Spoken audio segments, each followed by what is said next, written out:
Hey guys, welcome back to my YouTube channel. ನಾನಿವತ್ತು ಕರಿಬೇವನ್ನ ಮಾಡಿದ್ದೀನಿ. ಮಾರ್ನಿಂಗ್ ಹೊತ್ತು ಈಸಿಯಾಗಿ ಬ್ರೇಕ್ಫಾಸ್ಟ್ ಮಾಡಬೇಕಂದ್ರೆ ಈ ಒಂದು ರೆಸಿಪಿನ ಟ್ರೈ ಮಾಡಿ. ಈಸಿಯಾಗೂ ಇರುತ್ತೆ ಆ್ಯಂಡ್ ಟೇಸ್ಟಿಯಾಗೂ ಸಹ ಇರುತ್ತೆ. ಮತ್ತು ಇದು ನಮ್ಮ ಹೆಲ್ತ್ಗೆ ತುಂಬಾ ಒಳ್ಳೆಯದು. ಇದೇ ಥರ ಟೇಸ್ಟಿ ಆ್ಯಂಡ್ ಈಸಿ ರೆಸಿಪೀಸ್ ಬೇಕಂದರೆ ನಮ್ಮ ಚಾನಲ್ನ ಯಾರೆಲ್ಲ ಹೊಸದಾಗಿ ನೋಡ್ತಿದ್ದೀರೋ ಪ್ಲೀಸ್ ಸಬ್ಸ್ಕ್ರೈಬ್ ಮಾಡ್ಕೊಂಡು ಬೆಲ್ಲೈಕ್ನ ಕ್ಲಿಕ್ ಮಾಡಿ. ಈಗ ಹೇಗೆ ಮಾಡೋದು ನೋಡೋಣ ಬನ್ನಿ. ಮೊದಲು ಒಂದು ಪ್ಯಾನ್ಗೆ 2 ಟೇಬಲ್ ಸ್ಪೂನ್ ಆಯಿಲ್, ಎಣ್ಣೆ ಕಾದಿದ ನಂತರ 2 ಟೇಬಲ್ ಸ್ಪೂನ್ ಉದ್ದಿನ ಬೇಳೆ, ಹಾಗೆ 2 ಟೇಬಲ್ ಸ್ಪೂನ್ ಕಡಲೆಬೇಳೆ, 1 ಟೀ ಸ್ಪೂನ್ ಕಾಳುಮೆಣಸು, 5 ಒಣಮೆಣಸಿನ್ಕಾಯಿ, ಹಾಗೆ 2 ಟೇಬಲ್ ಸ್ಪೂನ್ ಕಡಲೆ ಬೀಜ. ಈಗ ಇದನ್ನು ಸಣ್ಣ ಹುರಿಯಲ್ಲೇ 5 ನಿಮಿಷ ಫ್ರೈ ಮಾಡ್ಕೊಳ್ಳಿ. ದಪ್ಪ ಹುರಿ ಇಟ್ಕೊಂಡ್ರೆ ಮೇಲೆಲ್ಲ ಸೀದೋಗಿ ಒಳಗಡೆ ಬೆಂದಿರಲ್ಲ, ಸೊ ಅದಕ್ಕೆ ಸಣ್ಣ ಹುರಿಯಲ್ಲಿ ಇಟ್ಕೊಂಡು ಫ್ರೈ ಮಾಡ್ಕೊಳ್ಳಿ.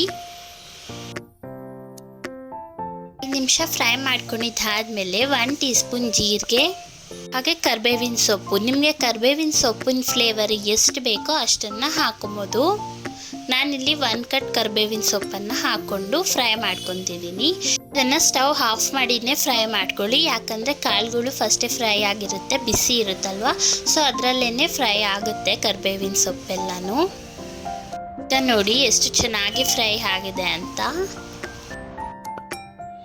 ಈಗ ಒಂದು ಮಿಕ್ಸಿ ಜಾರ್ಗೆ ನಾವು ಆಗಲೇ ಫ್ರೈ ಮಾಡಿ ಇಟ್ಕೊಂಡಿದ್ವಲ್ಲ ಅವೆಲ್ಲನೂ ಹಾಕೊಳ್ಳೋಣ. ಫುಲ್ಲು ಹಾರಿರಬೇಕು, ಆವಾಗಲೇ ಹಾಕ್ಕೊಳ್ಳಿ, ಇಲ್ಲಾಂದರೆ ಅದೊಂಥರ ಉಂಡೆ ಉಂಡೆ ಕಟ್ಟುತ್ತೆ. ಈಗ ಇದನ್ನು ತರ್ತರಿಯಾಗಿ ರುಬ್ಕೊಂಡು ಬನ್ನಿ. ನೋಡಿ, ಈ ಥರ ತರ್ತರಿಯಾಗಿ ರುಬ್ಕೊಂಡು ಬನ್ನಿ.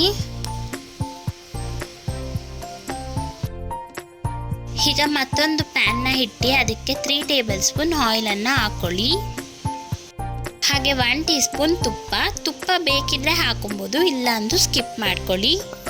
1 ಟೀ ಸ್ಪೂನ್ ಸಾಸಿವೆ ಚೆನ್ನಾಗಿ ಚಟಪಟ ಅಂದಿದ್ದಾದಮೇಲೆ 7 ರಿಂದ 8 ಕರಿಬೇವಿನ ಸೊಪ್ಪು, 2 ಟೀ ಸ್ಪೂನ್ ಕಡಲೆ ಬೀಜ, 2 ಟೇಬಲ್ ಸ್ಪೂನ್ ಉದ್ದಿನ ಬೇಳೆ, ಹಾಗೆ 2 ಟೇಬಲ್ ಸ್ಪೂನ್ ಕಡಲೆಬೇಳೆ, 2 ಒಣಮೆಣಸಿನ್ಕಾಯಿನ ಹಾಕ್ಕೊಂಡು ಫ್ರೈ ಮಾಡ್ಕೊಳ್ಳಿ.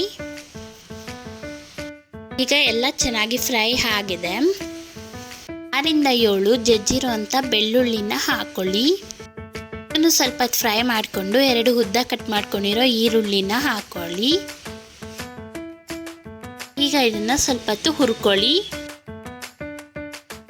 ನೋಡಿ, ಈ ಥರ ಆಗಿದ್ರೆ ಸಾಕು. ಲೈಟ್ ಬ್ರೌನ್ ಶೇಡ್ ಬರೋ ಹಾಗೆ ಫ್ರೈ ಮಾಡ್ಕೊಳ್ಳಿ.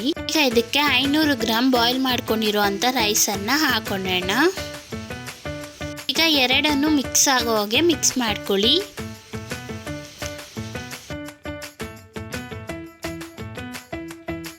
ಮಿಕ್ಸ್ ಮಾಡ್ಕೊಂಡಿದ್ದಾದ್ಮೇಲೆ ನಾವು ತರ್ತರಿಯಾಗಿ ರುಬ್ಬಿಟ್ಕೊಂಡಿದ್ವಲ್ಲ ಅದನ್ನು ಎಲ್ಲನೂ ಹಾಕ್ಕೊಳ್ಳಿ.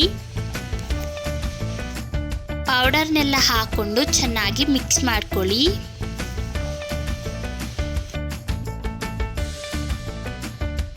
ಹಾಗೆ ರುಚಿಗೆ ತಕ್ಕಷ್ಟು ಉಪ್ಪು ಮತ್ತು ಅರ್ಧ ಹೋಳು ನಿಂಬೆಹಣ್ಣು.